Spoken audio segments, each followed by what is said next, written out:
오늘 나의 첫 책 출간기 토크룸에 나와주신 작가님은 모두 5분입니다. 일단 화면 밖에서 이렇게 말을 거는 저는 소설가 김서영이고요. 그리고 오늘 첫 책 이야기를 들려주실 작가님들 인사부터 하고 갈게요. 안녕하세요. 언니 밑지라는 앤설러지에서 할머니는 엑소시스트를 쓴 송순진이라고 합니다. 안녕하세요. 저는 언니 밑지 앤설러지의 완벽한 식사로 단편 활동 시작했고요. 지금 굿바이 마이 빌런과 서울은 그렇게 단편을 실었던 임혜연이라고 합니다. 반갑습니다. 안녕하세요. 기영입니다. 저는 어른을 위한 그림책과 소설책을 쓰고 있고요. 2015년도에 100번의 소개팅과 5번의 퇴사라는 경장편 소설책으로 데뷔를 해서 이후로 6권의 그런 그림책과 소설책을 냈어요. 그리고 지금은 디노북스라는 1인 출판사를 운영하고 있습니다. 반갑습니다. 안녕하세요. 최혜지입니다. 2016년 매일신문 신춘문예로 등단해서 그때부터 이제 작가라고 불리게 되었고요. 최근 소설집 에비로드와 여성연대를 컨셉으로 한 언니 밑지 앤설러지 이렇게 2권 현재 참여했습니다. 하나 더 있지 않나? 하나 더 있어요. 아, 그것도 얘기해도 돼요? 그거 약간 독립출판 책인데. 무슨 근데 내가 제목을 잊어버렸네. 이거 편집하지 마요. 그대로 내죠. 저는 2013년도 신천문학으로 등단한 김하율이라고 합니다. 이제 7월달에 소설집 어쩌다 가족을 냈고요. 그리고 11월에 장편이 나올 예정입니다.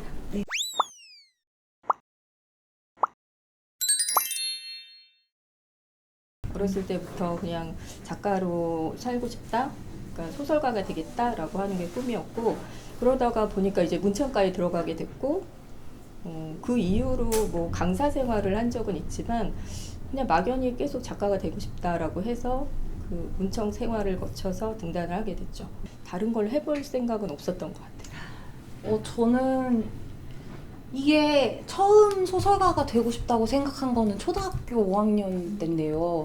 근데 그때 이제 제가 그 담임 선생님이 저를 문학관에 데려가 주셨어요. 되게 유명한 소설가가 강연을 온다고 하니까 이제 그래서 저도 이제 소설가가 뭐 하는 사람인지도 모르고 소설이 세상에 있다는 것도 잘 모르고 근데 그때는 뭐 동화책 읽을 때니까 그리고 갔는데 작가 선생님이 너무 멋있는 거예요.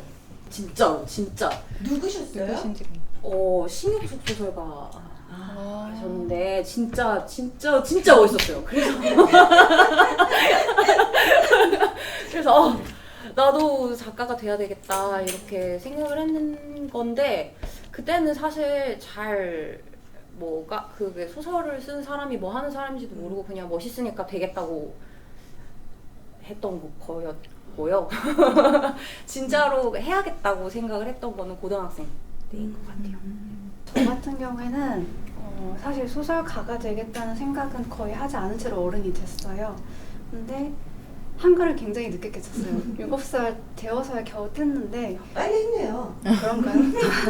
근데 일기장에다 일기 대신 제가 자꾸 지어낸 이야기를 쓰면서 이야기 지어 쓰는 거 너무 재밌다라고 생각을 하면서 크면서도 취미로 이렇게 이야기를 계속 만들어내다가 제가 이제 미대에 다녔는데 미대에 다닐 때 정말 소설이란 걸 제대로 한번 써보고 싶다는 생각에 1년을 휴학을 하고 한 반년 동안 전화기를 꺼놓고 제가 소설을 막 공짜로 무작정 썼어요. 근데 전 단편을 원래 그냥 A4 13장짜리 단편 하나 써봐야지 했는데 그게 원고지 한 800매짜리 장편이 된 거예요. 근데 그 과정이 되게 재밌고 오히려 지적을 안 받아서 그런지 너무 자유롭고 이래서 왠지 이걸 되게 오래 할 것 같다는 느낌을 받았고 그때 쓴 그 첫 장편 소설 제목이 총총이인데 총총이는 책도 나오지 못했어요. 근데 제가 그거를 팟캐스트 라디오 드라마로 만들고 싶어서 회사에 들어가서 돈을 벌면서 제 월급을 고스란히 성우분들 캐스팅해서 그분들한테 드리면서 이제 라디오 드라마 만들어서 업로드도 하고 이러면서 책을 내봐도 재밌겠다 그 생각을 하게 됩니다. 저는 학부 전공은 사회학을 했거든요. 근데 사실 그런 생각이 들어요. 제가 굿바이 마이 빌런 팀이랑 북콘 할 때 얼마 전에 그런 얘기를 했거든요. 약간 소설 쓰는 사람들은 뭐 일종의 지병처럼 이 이야기에 대한 병을 앓고 있는 것 같다 이런 얘기를 했어요. 근데 저도 약간 병을 앓았던 것 같고요. 그래서 결국 이 길에 들어오기 전까지는 항상 미련이 남고 아쉽고 뭔가 안 한 일이 있는 것 같고 그런 생각이 들었죠. 그래서 저도 이제 석사로 문야창작을 지원해서 들어가긴 했는데 이제 마무리는 못했는데 하여간 결국은 제 병이 거기까지 저를 이제 이끈 거죠. 그래서 지금도 쓰지 않으면 약간 불안한 마음은 지금도 있어요. 소설이 되게 위로도 많이 해주고 상처도 치유해주고 그걸 많이 경험해봐서 다른 사람한테도 그런 치유를 선물하고 싶다 이런 마음으로 소설을 쓰는 것 같아요.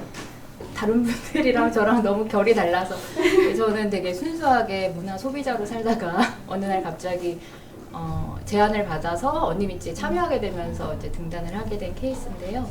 그리고 이제 졸업하고 나서는 영화 기자로 한 10몇 년여간을 이제 쭉 일을 하다가 이제 지금은 약간 전업을 해서 문화 콘텐츠 기획을 하고 있는 상황인데요. 그래서 저는 이제 계속해서 창작자들을 가까이에서 지켜보면서 그분들의 작품을 보고 이야기를 나누는 그런 직업을 하다가 어느 날 나도 한번 써보면 어떨까 이런 생각이 들었고 굉장히 운이 좋게도 이제 에즈로지 함께 참여하게 되어서 등단을 하게 되었고 사실은 예 그렇습니다. 그래서 철저하게 소비자로 살다가 창작자의 반열에 얼결에 올라서게 된 사람입니다. 케이스입니다.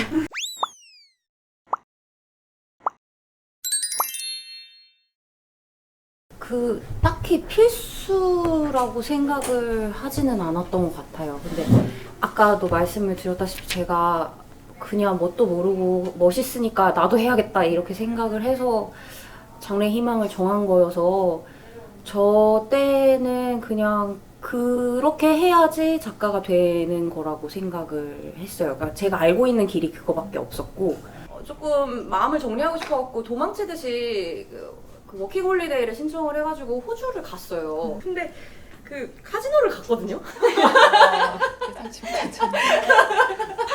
복숭아 딴 돈으로. 네네 이제 딸기 따고 한 돈으로 카지노를 이제 갔죠. 근데 옆에 같이 저를 데려가준 친구가 데이빗인데 데이빗이 거는 저쪽 따는 거예요. 그래서 이거 되게 괜찮다. 그래서 데이빗을 믿고 저도 베팅을 했는데 다 날린 거죠. 이게 진짜 귀신같이. 설마 그래서 낚인 상금이 것 필요했다? 그렇죠. 그래서 이거 진짜 안 되겠다. 이거는 진짜 큰일 났다. 근데 나 당장 돈이 호주는 집세도 일주일에 한 번씩 내야 되거든요. 집세를 내야 되니까. 근데 돈이 너무 없으니까. 그래서 썼는데 됐다고요? 그래서 등단을. 그래서 썼는데 된 거예요? 쓰 죄송해요. 아니 그러니까 이게 너무 판타지인 것 같습니다. 이거 은인이네요, 이거 데이빗이. 그 많은 사람들에게 이제 호황된 그런 작품을 일단 호주를 가라. 네. 딸기를 따. 이런 에피소드 이런 에피소드 굉장히 위험하다고 안 되잖아요. 너무 비교돼서 얘기하고 싶어요. 저는 이제 98학번이거든요. 나이를 또 까비네. 저 때는 요즘에는 어떤지 모르겠어요. 근데 저 때는 이제 신춘문예병이라는 게 있었고 그 11월만 되면 가슴이 두근두근했죠. 그리고 이제 12월에 크리스마스가 다가오는데 연락이 안 온다. 그럼 이제 우울해지고 모두가 우울증에 걸리는 시기. 그렇죠. 그게 이제 반복됐었잖아요. 계속 이제 그런 시기를 살다가 그리고 8월 달에는 이제 창비하고 또 뭐였죠? 문학동네. 그죠. 창비랑 문동이 있었죠. 근데 이제 뭐 그렇게 살았죠. 그러다가 내가 등단을 한 거는 근데 그때는 그 등단 방법을 그 작가 라이센스를 어떻게 획득하는지 그거를 그 방법밖에 몰랐었어요. 그러다가 제가 되게 늦게 등단을 하게 됐죠. 35세. 등단 이후로 크게 달라진 건 없는 것 같고 그리고 이제 어렵게 책을 냈고 그 다음에 이제 또 장편을 쓰고 있죠. 등단 전과 이후가 뭐가 달라졌냐 그러면 그냥 작가로서 쓴다는 거 이제 그게 달라진 것 같아요. 그러니까 작가라는 마음가짐.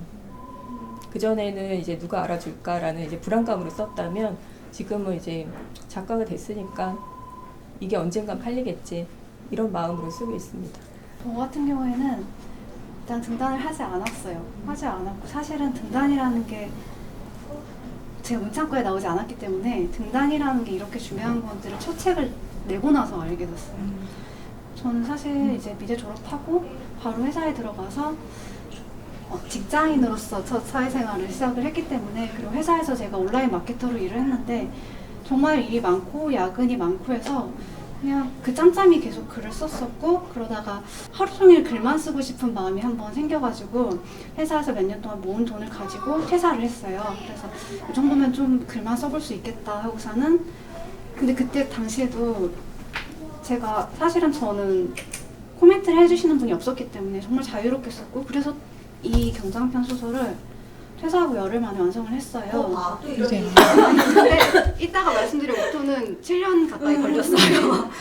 근데 그게 가능했던 거는 제가 직장 생활을 정말 열심히 빡세게 했었기 때문에 그만큼의 업무 강도를 작업량에 녹이니까 쭉쭉 써지더라고요. 그래서 저는 사실 직장 생활을 해본 게 되게 이야기를 쓰는데 도움이 됐고, 그 결과 이거 완성된 거를 가지고 제가 사실 이거 표지 그림도 그냥 제가 깨작깨작 그린 거거든요. 이런 거 해가지고 출판사들에 제가 회사에서 영업 메일 돌리듯이 메일을 싹 돌렸어요. 수십 군데.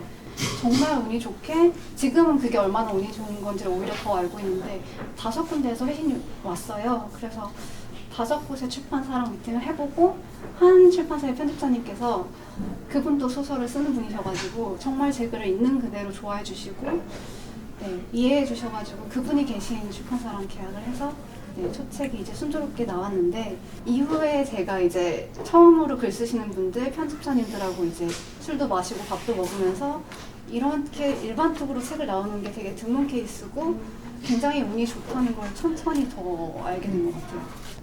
저는 아까 나이를 까셨으니까 저도 98학번인데요. 그러니까 사실 졸업을 하고 직장에 들어간 이후로는 뭐 별다른 거 생각 안 하고 살았던 것 같은데, 그때도 항상 소설 신간을 훑고 내가 안 산 거 있으면 사고 이렇게 소비자로 살다가 나중에 이제 규영 작가님처럼 저도 이제 글 쓰는 일을 하고 싶다, 내가 좋아하는 일을 하면서 돈을 벌고 싶다, 돈을 버는 줄 알았죠.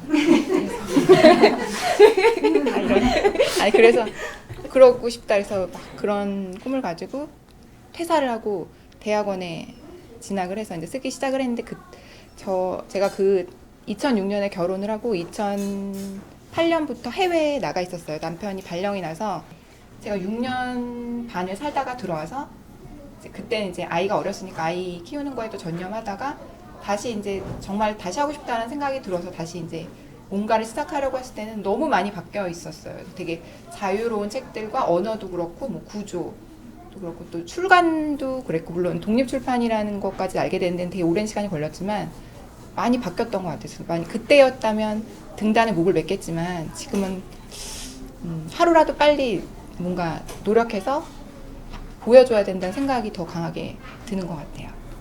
저는 이제 그 등단 준비를 하는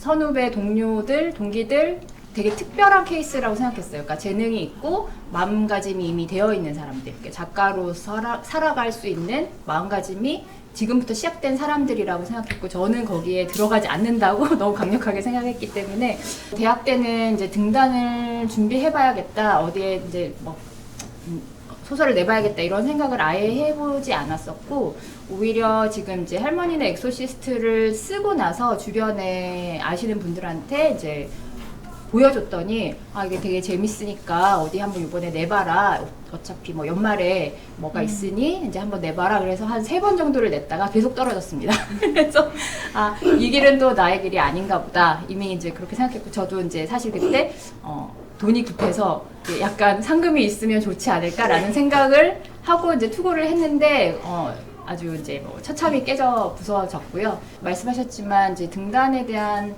어떤 판타지 같은 것들은 이제 많이 사라진 상황이 아닌가. 그럼에도 불구하고 등단을 준비하시는 분들은 작가로 살겠다는 어떤 마음가짐을 그때부터 시작하는 게 아닌가라는 생각은 하고 있어요. 맞는 거.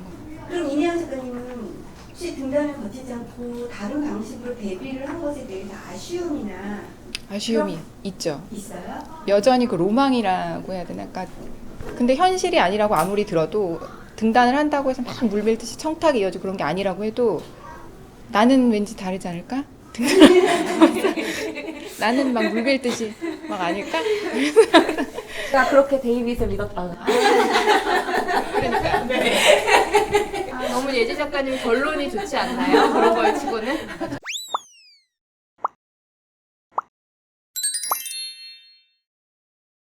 저는 그 아까 말씀드렸던 그 첫 소설책이랑 그리고 또 제가 냈던 독립출판물 첫 책 나왔을 때 그 두 가지 느낌이 되게 달랐는데요.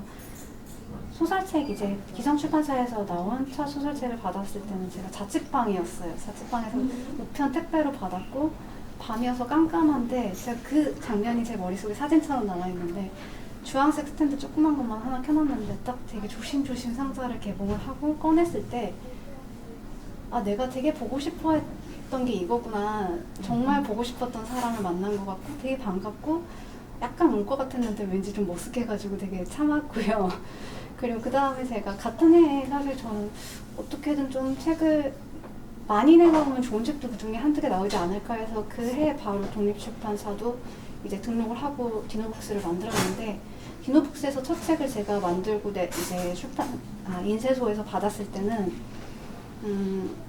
제가 편집, 표지 디자인 이런 거 교정들 다 하는 거기 때문에 정말 차갑게 냉정하게 받자마자 오염물질 없는지, 뭐가 없는지, 이거 책날개 제대로 센치 맞는지, 이거 네, 여백 비율 그렇다. 정확한지 그걸 먼저 확인하느라고 기쁘지는 않았던 것 같아요. 저는 그러니까 기다려지고 가슴이 뛰고 그러다 막상 딱 나왔을 때 너무 부끄럽더라고요. 어디 막 숨고 싶고 저 사람이 읽고 나한테 와서 얘기하는 거 아닌가 막 이런 생각이 들고. 그러니까 오히려 약간 그런 마음이 드는 게 되게 희한했어요. 전에는 막 뭐 사달라, 읽어달라 뭐 이런 게 나왔다 이렇게 막 얘기를 할 땐 되게 당당했는데 오히려 막상 딱 물성으로 딱 나오니까 너무 부끄럽고 그래서 페이지 이렇게 멀리서 이렇게 잘못 나온 거 아니야 이렇게 봤던 것 같아요. 저는 제가 멀쩡한 줄 알았어요. 그러니까 무슨 얘기냐면 그 이제 책이 나오기로 결정이 돼서 이것도 진짜 감사한 일인데 책이 나오게 돼서 그러면 뭐 짠 출간하기 전에 이런저런 과정들을 거치잖아요. 교정도 왔다 갔다 하고 그런 과정을 거치는데 되게 저 자신을 많이 이렇게 가라앉히려고 노력을 했던 것 같아요. 나대지 마라. 나는 이제 프로니까. 프로는 이런 이렇게 책 출간 같은 거에 일일이 하는 사람이 아니지. 이렇게 들뜨면 안 되지. 막 이러면서 저 자신을 되게 가라앉히려고 노력을 했는데 이제 책이 나오고 그래서 막 받았을 때도 되게 의연하게 드디어 올 게 왔구나. 하나의 일이 끝났구나. 이렇게 해가지고 막 주변에 돌리고 뭐 선생님들한테 선물하고 교수님들한테 전화해서 인사드리고 뭐 이렇게 모든 그런 것들을 다 마치고 나서 이제 밤에 다 자고 저만 거실에 이렇게 있었거든요. 근데 거실에 이제 다 돌리고 나서 책이 한 권이 이렇게 올려져 있었어요. 제 책이. 그래서 그러면 아무도 이제 없잖아요. 책하고 저만 남은 거잖아요. 근데 이게 양장으로 나왔어요. 첫 책이 양장으로 나와서 이게 이렇게 세우면 서거든요. 그래서 이렇게 테이블에다 세워놓고 맥주를 하나 마시는데 설마 대화를? 아니 대화는 아니지만 근데 너무 좋더라고요. 이제 불과 저번 달에 나왔잖아요. 그러니까 이 책을 처음 받았을 때 이제 물리적으로 막 너무 기쁘다 이거보다도 뭐 이게 설레기도 하고 뭐 그러긴 했지만 약간 좀 허무한 너무 오랫동안 기다렸기 때문에 얼마나 기다리셨죠? 제가 등단 이후로 8년 만에 나온 책이기 때문에 약간 허무하기도 하고 그랬는데 책을 받았을 때보다 더 기뻤던 건 계약했을 때예요. 계약했을 때 누군가 나를 알아봐주고 이게 돈이 될 거라고 생각을 하고 이제 내줬다라는 게 너무 기뻤어요. 그리고 제가 이제 그 책의 헌사를 이제 부모님 이름을 썼거든요. 부모님 성함을 썼는데 부모님이 이제 이렇게 받아 보셨을 때 그 처음에 이렇게 딱 보고 이렇게 당신들 이름이 있을 때 울먹이시더라고요. 그래서 첫 책으로 누군가를 울게 했다. 이런 감동. 네. 그때 좀 뿌듯했습니다. 저는 이제 잡지를 많이 만들었었기 때문에 사실은 이제 그 책에 꼴을 한 것이 이제 거의 뭐 주간, 월간 단위로 많이 받아봤어서 사실 이 책 자체가 나오는 거에 대해서는 뭐 엄청난 감동이나 이런 거보다는 좀 무덤덤한 편이었는데 저는 온라인 그 뭐 예스24나 알라딘에 그 저자로 제 이름이 올라가는 게 엄청난 부담과 그 되게 미묘한 감정을 주더라고요. 근데 이제 또 하필이면은 언니미찌가 8분의 작가님들이 쓰셨는데 작가 이름이 제 이름 제일 위에 올라가 있고 제 그 어떤 사이트의 오류인지 뭐 어떤 이유로 제 밑에 그 8분의 경력이 이력이 전부 다 올라간 적이 있었어요.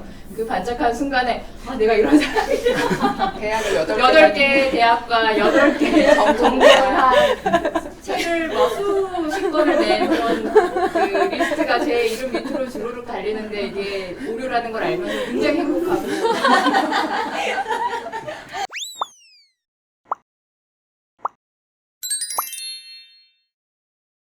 네, 저는 아까도 말씀드렸지만 어쨌든 독자님들, 그러니까 읽어주시는 분들이 제일 중요하다고 생각을 하고 있기 때문에 그래서 텀블벅을 하면 서점을 끼지 않고 독자님들하고 이렇게 직접 소통할 수 있어 좋은데 읽고 나서 그분들도 거기에 직접 쓰긴 쑥스러우신지 가끔 이제 인스타로 DM을 보내주시더라고요. 근데 정말 뭐 재미있게 읽었고 다른 책도 또 읽고 싶어요 그래주시면 되게 감사하면서 막 벌렁벌렁거리면서 제가 빨리 스마트 스토어를 열겠습니다 막 이런 생각을 드리기도 하고. 근래 들어서 이제 제 첫 소설집이 밀리의 서재에 이제 입점을 했는데 거기 첫 댓글이 달린 거예요. 그래가지고 너무 신기해가지고 이제 들어가서 봤는데 무슨 소설이 똥 얘기만 하냐고 해주셨더라고요. 감사합니다. 사진을 예쁘게 찍어주시고 뭐 그분은 무슨 전문 리뷰 사진을 엄청 이게 다각도로 되게 예쁘게 찍어주시더라고요. 그러니까 그런 게 되게 좀 감동을 받았고 저는 안 좋은 리뷰 받아본 적이 있는데 네, 근데 이 정도는 나도 쓰겠다라고 이렇게 하고 약간 화난 표정 띡띡 이렇게 있는데 그렇구나 하고서 약간 상처받고 그냥 뒤로 조금 쭈글 이렇게 하고만 그랬었어요. 며칠. 저도 이렇게 나쁜 리뷰를 본 적은 없고 굉장히 좋아해 주시더라고요. 그리고 이제 언니미찌가 나왔을 당시에 여성연대라는 키워드가 굉장히 사회적으로 중요하게 다뤄지고 있던 상황이었기 때문에 독자들께서 이 엔솔로지를 굉장히 좋아해 주시고 이 컨셉 자체를 굉장히 좋아해 주셨던 것 같고요. 개별적으로 뭐 할머니는 엑소시스트에 대한 세세한 이렇게 리뷰를 본 적은 없고 그냥 전체적으로 책 자체가 기획과 이제 컨셉이나 작품들이 좋다는 식의 리뷰는 많이 봤었던 것 같고 단편을 쓰고 주변 지인들한테 많이 이제 보내서 보여주고 그 피드백을 받을 당시에 친구의 남편이 그분도 역시 문학소년으로서 굉장히 꾸준히 열심히 읽고 있는 독자이자 이제 작가 지망생이셨는데 그분께서 굉장히 재밌다는 평가를 친구를 통해서 전해주셨어요. 그게 굉장히 좋더라고요.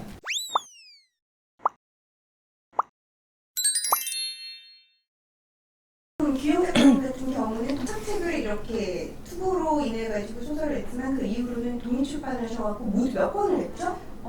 기성출판 2권, 독립출판으로 5권이요. 진짜 많이 내신 거예요. 몇 년도부터 시작을 하시고 몇 년 동안? 15년도부터 시작을 했고요. 그럼 7년?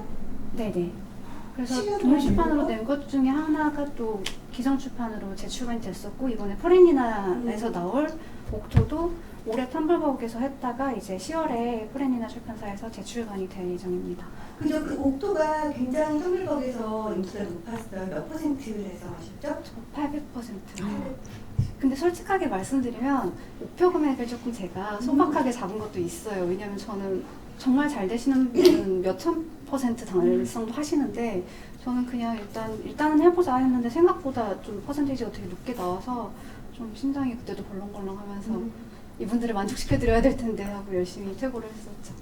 이 텀블벅 굿즈를 준비하고 이런 게 사실은 너무나 힘들고 굳이 텀블벅이라는 이 독립출판이라는 어려운 게 다소 번거로운 일? 이런 것을 하신 이유가 좀 있을 것 같아요. 일단은 사실은 저는 기상출판사랑 할 때 장점이 너무나 많아요. 가장 큰 건 홍보예요.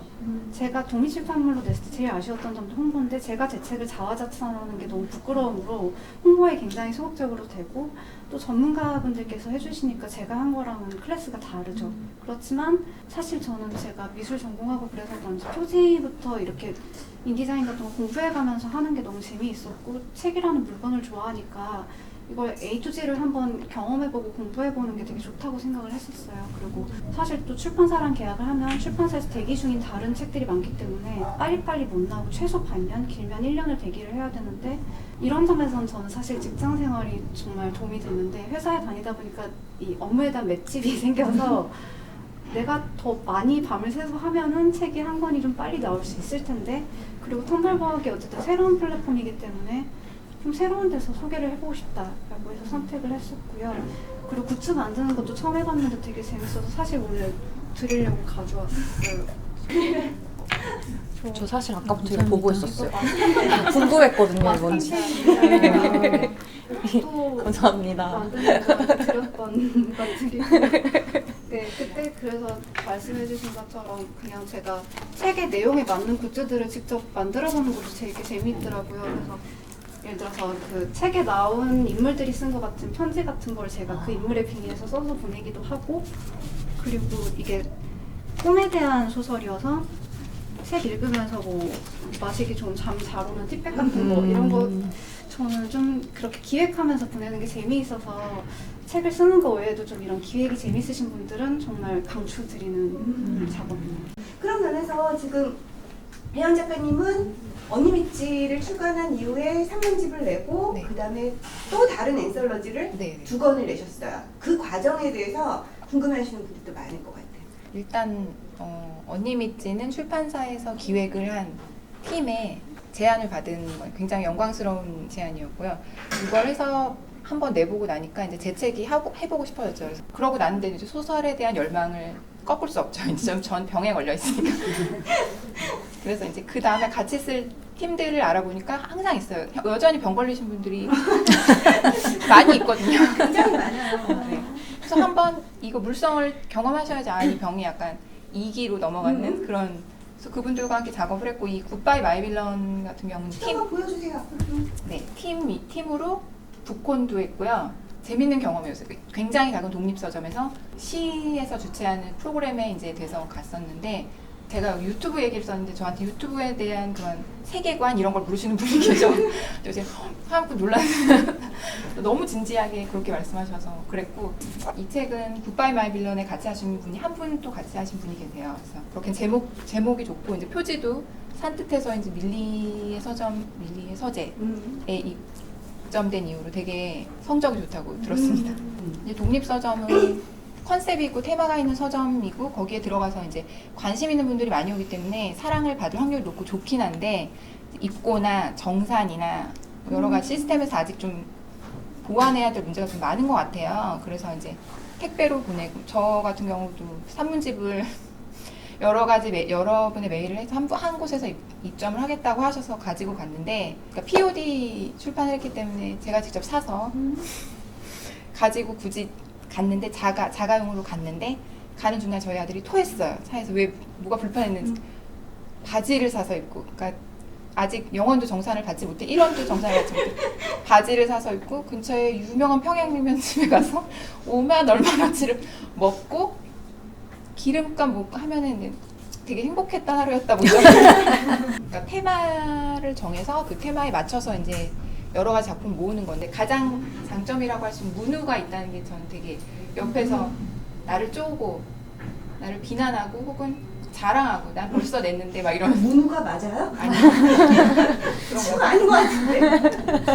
약간 뭔가 언제까지 몇 차 원고를 내자라고 했을 때 먼저 올리면 약간 일부러 그런 건 그 사람 일부러 그랬는지 모르겠네요. 지금 생각하면 다들 부러워하면서 막 이제 촉박해지죠. 마음이 되게 조급해지면서 만약에 이만큼의 분량을 혼자 쓰느라고 했으면 이렇게 정해진 시간 안에 출간을 하긴 쉽지 않지 않을까 생각해봅니다.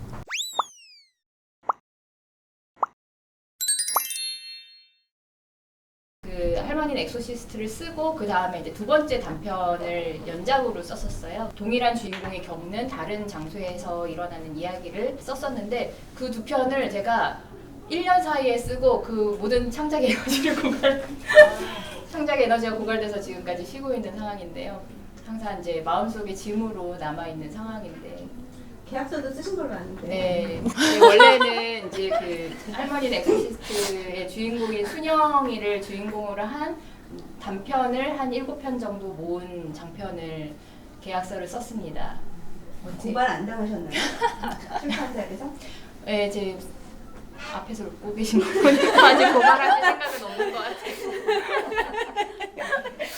고발 갈 수도 있어요. 간혹 연락도 주시는 거 보니까 아직 고발하실 생각은 안 되신 것 같아요. 태연 작가님 이제 다음 책 계획에 대해서 듣고 싶어요. 일단 그 얘기를 하려면 여기에 실린 단편 얘기를 안 할 수가 없는데 소설 속 나와 실제 나를 분리하는 연습을 약간 했달까? 그래서 되게 저 즐기면서 썼던 첫 소설, 단편 소설이었던 것 같아요. 근데 이 내용을 발전시킨 형태의 장편 소설 출간을 앞두고 있습니다. 몇 월달에 나오죠? 11월 계획이에요. 제목이? 마이크를 켜요 나가면 가족 오락관 기분으로 생각이 안 나요. 마이크를 켜요. 마이크를 켜요. 기대하고 있겠습니다. 네. 그 다음에 최민수 작가님 다음 계획이 어떻게 되나요? 아니 제가 요즘에 코로나 때문에 다들 너무 힘드시잖아요. 근데 저는 되게 운이 좋게 요즘에 월급을 받고 있어요. 제가 약간 사측의 입장을 좀 배려해야 되는 상황이어가지고 자, 그럼 김하나 작가님 다음 책 작업 어떻게 돼가고 계세요? 저 올해 운이 참 좋았는데요. 첫 책이 우수출판 콘텐츠에 선정이 됐고 11월에 나오는 장편도 경기 콘텐츠 진흥원 네, 당선이 됐습니다. 그래서 이제 너무 기분 좋게 출간을 할 수 있게 됐는데요. 제목을 지금 아직 못 정하고 있어요. 원래 제목은 코스메로드인데 여기 한번 물어보세요. 코스메로드라고 하면 어떤 느낌이 딱 드나요? 어떤 내용 같아요? 화장품 딩동댕. 어머, 안 해? 그냥 뭔가 화장품 가게가 잔뜩 있는 거리? 오, 맞아요. 네, 맞아요. 그게 이제 명동에 있는 중앙로, 제일 큰 중앙로를 코스메로드라고 하거든요. 그러니까 코스메틱 로드를 합쳐가지고. 근데 거기서 벌어지는 이야기예요. 청춘 남녀들의 일과 사랑에 대한 마이너리티 성장담이라고 할 수 있는데, 근데 이제 제목을 바꿔야 될까요? 또 얘기도 좀 해주셔야 돼요. 네, 옥토는 제가 3월에 선불법에서 선보였던 책이고, 네, 옥토가 달토끼의 옛말이에요. 그래서 달토끼 신화를 좀 녹인 그런 소설인데 포렌니나에서 러브콜을 보내주셔가지고 10월에 가을에 이제 재출간을 하게 될 예정이고요.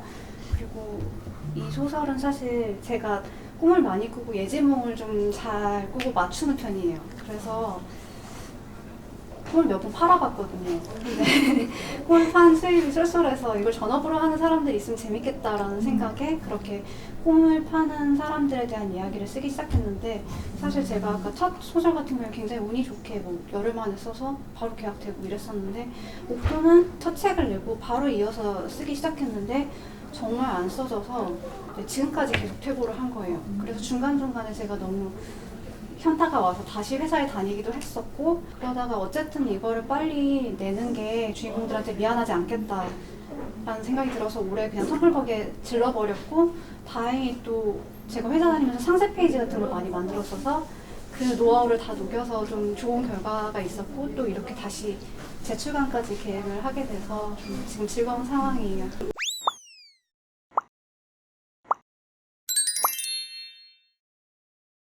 저는 아까 이 질문을 봤을 때 처음 드는 생각이 자기가 하고 싶은 이야기가 생길 때까지 너무 이렇게 조급한 마음을 안 가져도 되지 않을까라는 생각이 들었어요. 그러니까 결국에는 계속 벽에 부딪히게 되잖아요. 그러니까 내가 명확하게 어떤 얘기를 하고 싶은지 어떤 이야기를 하고 싶은지에 대한 어떤 감각이 서 있지 않으면 아무리 등단을 위해서 쓰고 열심히 이제 습작을 하더라도 계속 길을 잃게 되는 것 같더라고요. 그래서 내가 하고 싶은 이야기는 뭐 20대에 올 수도 있고 30대에 올 수도 있고 뭐 40대, 50대, 뭐 60대도 언제라도 올 수 있지 않을까 그때까지 계속 어떤 그 마음속에서 그거를 벼르고 있는, 내가 어떤 이야기를 할 것인가를 좀 벼르고 있는 그런 마음을 가지고 있으면 사실 등단이라는 뭐 형식도 아니어도 되고 맞아도 좋고, 내가 데뷔할 수 있는 나이도 뭐 그런 거에, 나이와 이런 거에 대해서 너무 이렇게 안달복달하지 않으려는 마음 자세를 저 스스로 가지려고 합니다.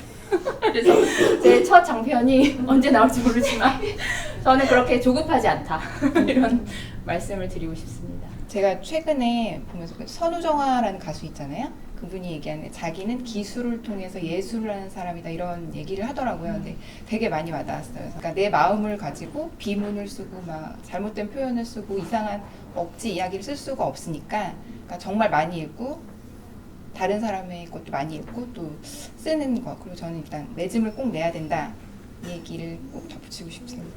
두 가지 이야기를 드리고 싶은데요. 하나는 일단 플랫폼에 대한 이야기를 드리고 싶어요. 사실 제가 이렇게 책을 열심히 만들어 왔지만 공모전에도 되게 많이 냈고 다 탈락을 했어요. 근데 그것만이 길이 아닐 거라는 생각이 있었기 때문에 그게 저한테 그다지 데미지를 주지는 않은 것 같아요. 그럼 딴 걸로 내야지, 내가 내야지 이런 생각을 했던 것 같아요. 그리고 전 책의 물성을 정말 좋아하지만 책은 이야기를 전하는 형식이기 때문에 중요한 건 이야기 자체여서 형식에 집착하기보다는 이야기에 천착하는 게 더 좋지 않을까. 이야기만 잘 만들면은 뭐 유튜브로든 아니면 웹소설 뭐 연재할 수 있는 그 플랫폼이 너무 많아서 많이들 그걸 활용하시면 좋을 것 같고, 저도 그렇게 할 계획이고요. 디노북스 1인 출판사 운영자로서 좀 다양한 플랫폼을 이용해 볼 생각이고요. 또 하나는 생계에 대한 이야기인데요. 정말 좋아하는 일본 소설 중에 양과 강철의 숲이라는 소설이 있어요. 근데 거기에 피아니스트가 되기로 결심한 여고생이 있는데 그 아이가 이런 대사를 쳐요. 피아노로 먹고 살 생각은 없어요. 피아노와 함께 살아갈 거야. 그게 저는 병이라니까. 그리고 먹고 살면 좋겠지만 그게 안 되면 글과 함께 살아갈 생각을 하면 되게 많이 자유로워지는 것 같아서 네, 그 생각을 하면 좀 더 즐겁게 쓸 수 있지 않을까 그런 생각을 합니다. 20대 때 저를 되돌아보면은 나는 소설가가 되고 싶으니까 등단을 해야 되겠다.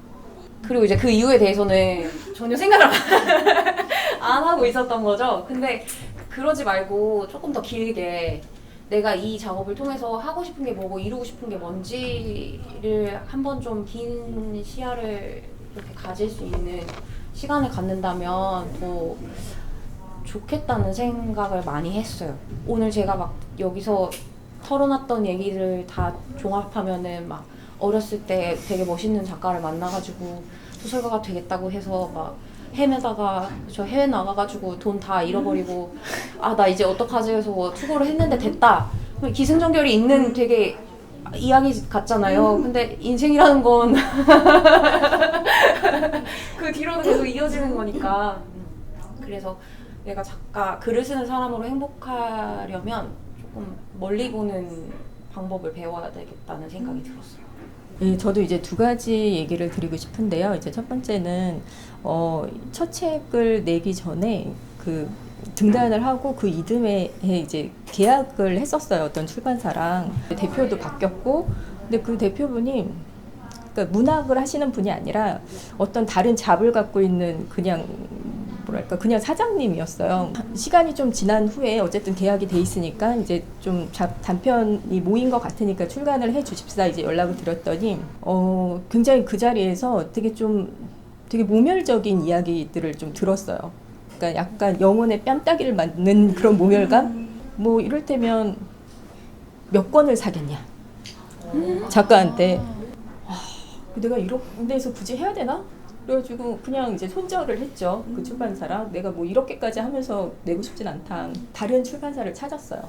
저는 이제 자기 작품에 대한 믿음이 있어야 된다고 생각을 했고, 그때 이제 그분이 그렇게 얘기했을 때 기분은 나빴지만 뭐 좌절하진 않았어요. 왜냐면 내 작품이 그렇다고 생각하지 않았기 때문에. 자기 작품에 대한 어떤 믿음, 그리고 근성, 좀 기다릴 줄 아는 근성이 필요하다. 얼마 전에 제 지인하고 이제 그 소설가분인데 통화를 했어요. 그러면서 요즘에는 너무 플랫폼이 다변화돼 있어서 이제 등단하기 쉬운 예, 내 작품을 선보일 수 있는 그런 매체가 되게 많은 시대인데 우리 왜 그렇게 빡세게 했을까? 그런 얘기를 했었거든요. 요즘에는 너무 좋아진 것 같아요. 그래서 굳이 등단이라는 제도를 굳이 고집할 필요가 있을까 그런 생각이 듭니다. 그렇게 생각해요.